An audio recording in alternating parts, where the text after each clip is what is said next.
খাওয়া দাওয়া হইতেছে। এই যে ছোটন আমার খাচ্ছে নিজে হাতে, তারপরে ছোটনের দিদি ভাই মানে বড় মামুনি খায় এপাশে বসে। এরপরে দেখাবো সারপ্রাইজ, এই যে ছোটনের বাবা সেও বসছে, তিনজন একসাথে তারা আজকে খেতে বসছে, তা আবার রুটি। দেখাবো নি, এদিক ফেরো তো হালনি।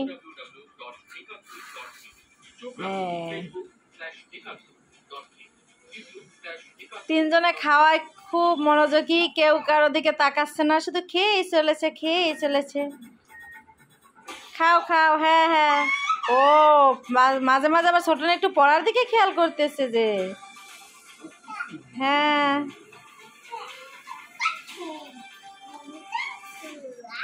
আগে খেয়ে নাও, আগে খেয়ে নাও, তারপর পড়াশোনা। হ্যাঁ খাও।